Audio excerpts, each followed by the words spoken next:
Welcome to this explainer. Today, we're going to completely rethink how we look at early history in North and Central America. Early indigenous peoples weren't just like barely surviving out in the wilderness. No, they were brilliant engineers, botanists, and societal architects who literally laid the groundwork for modern civilization. So get ready, because the sheer scale and ingenuity of what we're about to cover is, well, it's truly mind-blowing. Okay, here is our agenda for today. We're going to start with the roots of indigenous agriculture, then look at cultivating the first corn. After that, monumental earthworks and trade, thriving in diverse landscapes. And finally, we'll wrap up with the sheer ingenuity of the Olmecs. All right, diving right into Section 1, Roots of Indigenous Agriculture Engineering the Environment. So as the environment shifted along the Mississippi Valley and rivers slowed down to create these incredibly rich plains, early peoples seized the opportunity to totally revolutionize food production. And the timeline here, it's staggering. We're talking 10 millennia of history.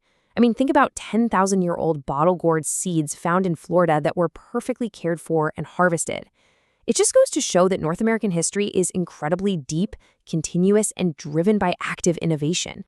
You see, early foragers didn't just wander the woods, stumble upon food, and, hope for the best. They purposefully cultivated it. This system, known as the Eastern Agricultural Complex, was all about active management.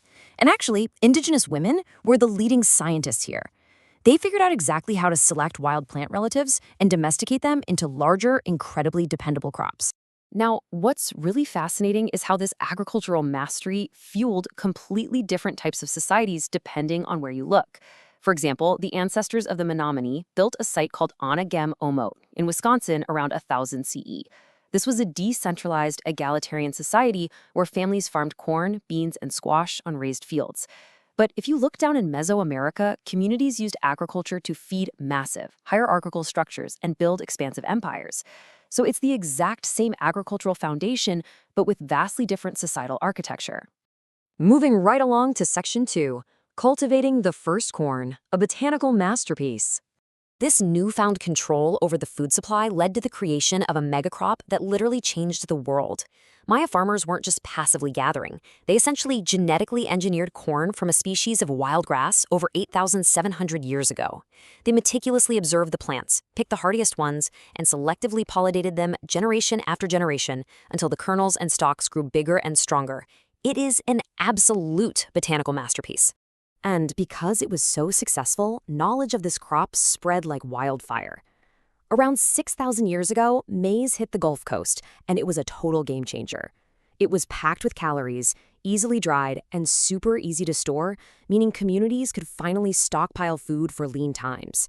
Plus, in the warm Gulf Coast, they were sometimes pulling in 2 harvests a year. That required complex irrigation systems, which just proves that agricultural advancement naturally drove engineering breakthroughs. Let's jump into Section 3, Monumental Earthworks and Trade, Building the Foundations. So, with a rock-solid food supply, these communities could pour their extra energy into some truly breathtaking architecture and commerce. 900. Just picture an oval formation of 11 earthen structures measuring a staggering 900 feet across. This is Watson Brake in Louisiana, and it was built 5,400 years ago. These are likely the oldest monumental earthen structures on the continent. The political coordination, the creativity, and the technical expertise needed to pull off a 900-foot construction project 5 millennia ago, it's just astounding. And it gets even more advanced. Later on, at Poverty Point in northeastern Louisiana, they weren't just piling up basketfuls of dirt, they were using sacred geometry. Over a period of 600 years, they built these complex, concentric, crescent-shaped earthworks that perfectly aligned with celestial configurations in the sky.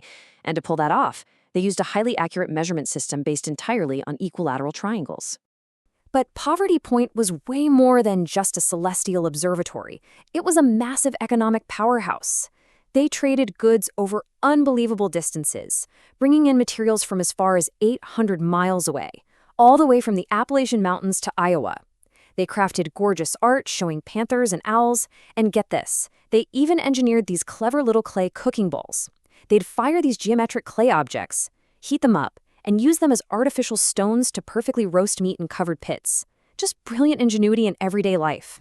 Next up, Section 4, Thriving in Diverse Landscapes, adapting to the continent. Now, this ingenuity wasn't confined to just the river valleys.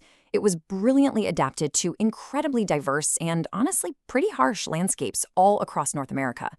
Out on the vast Great Plains, the climate was warming, which expanded the short grass prairies that bison loved. So, to adapt to a mobile, seasonally shifting environment, indigenous peoples invented pemmican around 4,800 years ago. Think of it as the ultimate ancient protein bar. It was a complete, highly portable, and super long-lasting survival food that perfectly fueled their nomadic lives. Meanwhile, down in the borderlands of Texas and Coahuila, communities adapted by visually archiving their culture. Around 4,500 years ago, artists started painting spectacular scenes directly onto the canyon walls. They used vibrant natural pigments, reds, blacks, yellows, whites, to paint serpents, humans, and animals. It wasn't just decorative, it was a permanent, enduring library of their most sacred stories carved right into the landscape itself.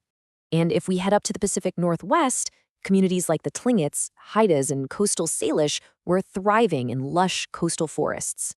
Their engineering marvels, well, they were out on the water. They carved massive cedar canoes up to 50 feet long. These giant boats could carry 20 men out into the ocean and sustainably haul thousands of pounds of fish in a single trip.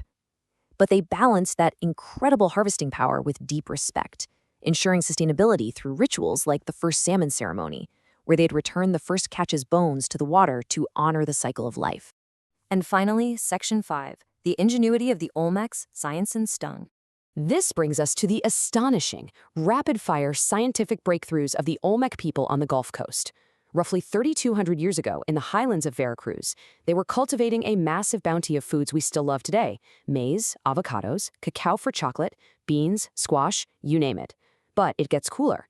They used the chemistry of their local environment, taking latex from rubber trees to literally invent bouncing rubber balls. These were used in a massively popular game that spread all across Mesoamerica. Beyond farming and sports, the Olmecs were absolute scientific pioneers. They invented the long count calendar, which was a deeply precise astronomical tracking system. They developed a writing system more advanced than anything found in Europe at the time. And, perhaps most mind-blowing of all, they formulated one of the earliest mathematical expressions of the concept of zero. I mean, that's a breakthrough fundamental to all modern math and physics. And to top it all off, their artistic legacy is just unbelievable. They carved colossal, 40-ton volcanic rock busts of their rulers. 40 tons. And they carved and transported them entirely without modern machinery or beasts of burden. It's a true marvel of ancient engineering, logistics, and artistry, and their unique style was so iconic it was imitated across Mexico for hundreds of years. So, as we wrap up this explainer, I want to leave you with a thought to chew on long after we're done here today. Next time you look at the corn on your dinner plate, the geometry of our modern cities, or even the concept of zero in our computers, ask yourself, how much of our modern daily life is secretly, intimately indebted to the brilliant botanical, architectural, and mathematical science of these ancient, enduring indigenous peoples? The foundations they laid are quite literally everywhere if you just know where to look. Thanks so much for learning with me today.